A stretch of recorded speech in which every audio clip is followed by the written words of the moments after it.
How can I make the text on my screen larger? This is one of those if I had a nickel articles. It's one of those questions that I get often and over and over and over again because, especially as displays resolutions get higher, often the default size of text and other items on the screen gets proportionately smaller and, for many people, more difficult to read. Fortunately, Windows 10 in particular has made this particularly easy to deal with. How can I make the text on my screen larger?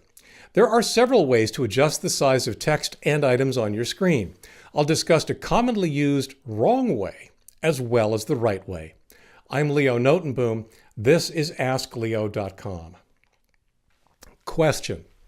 I'm old, grin, so I need to use a magnifying glass to read a lot of the screen words. I suppose that they are in 6 or 8-point font. Can I make the screen text larger, say to a 10 or 12-point font? I know how you feel. My eyes aren't all they used to be either. The good news is it's actually easy to make the fonts bigger, though the setting is often well hidden. The bad news is it's also easy to do the wrong thing and end up with something that seems better, but isn't. Summary. Screen resolution is the wrong thing to change to make text bigger. Windows 10 allows you to change the scaling of what's displayed on the screen. Older versions of Windows allowed you control scaling in the form of a DPI or dots per inch setting. Control plus and Control minus work in some apps like email and web browsers, but not all of Windows. The wrong thing. Changing the screen resolution is the wrong thing to do. In the past, this was an approach that worked fairly well on CRT-style monitors.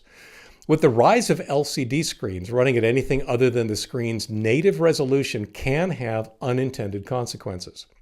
For example, let's say your display is capable of handling a resolution of 1920 by 1200. That's its native resolution, meaning that there are physically 1920 dots or pixels across and 1200 dots up and down on the screen.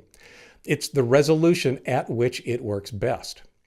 To make things appear larger, you then change that resolution that Windows uses to 1280 by 1024. Either of two things will happen. The 1280 by 1024 image will be stretched by the monitor to fill the 1920 by 1200 pixels that make up the display. You'll note that that's not an even multiple, so the display now has to stretch each pixel that Windows gives it across 1.5 pixels horizontally and 1.17 pixels vertically. Because there's no such thing as a part of a pixel, the monitor just does it best, often resulting in images that are indeed larger, but also significantly fuzzier. The 1280 by 1024 image won't be larger at all. Instead, it'll be centered by the monitor using 1280 by 1024 physical pixels on the screen and surrounded by a black border of unused pixels. Neither effect is great and often makes the situation worse instead of better. Fortunately, there is a different approach. The right thing, scaling. In Windows 10, right-click on your desktop and click Display Settings. In the resulting page of the Settings app, you'll find settings not only for the screen resolution, which we are not going to change, and something called Scaling. In Windows 7, right-click on your desktop and click Screen Resolution. Click Make Text or Other Items Larger or Smaller for a roughly equivalent setting, DPI. This setting changes the size of everything, including text. For comparison, here are 150%, the default recommended setting for my display, and 250% side by side. Click the image for the larger or full-sized version. When you make this setting change, you may need to log out and then log back into Windows before it is fully applied. Advanced settings. If the scaling options aren't enough or the results look wrong, click on Advanced Scaling Settings directly underneath the Scaling dropdown. There are two settings to experiment with. Let Windows Try to Fix Apps So They're Not Blurry does exactly that. If you're experiencing blurry text, I know of no downside to turning this on. Custom scaling lets you enter a scaling factor that may not have been otherwise available in the recommended dropdown. As you can see, it's the same custom dialog used in Windows 7. Caveats. This concept of scaling what's displayed on the screen has been a component of Windows for a long time. Applications aren't supposed to ignore the setting, and most do not. Most play by the rules. Most.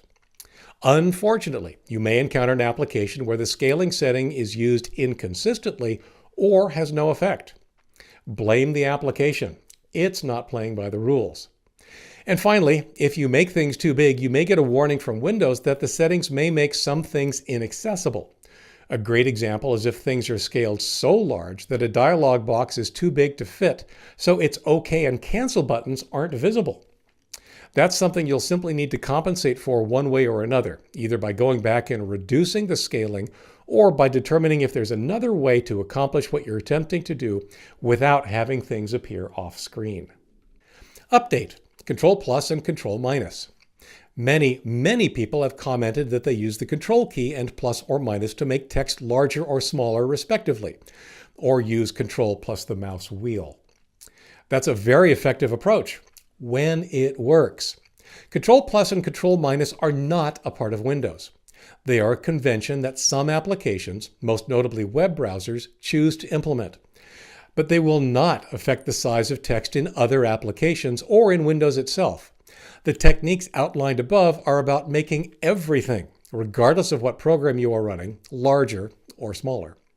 That being said, Control minus and Control plus and Control with the mouse wheel are very convenient as long as all you care about is the web page or email you're viewing.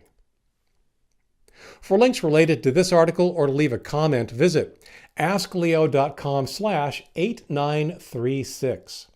I'm Leo Notenboom. This is AskLeo.com. Thanks for watching.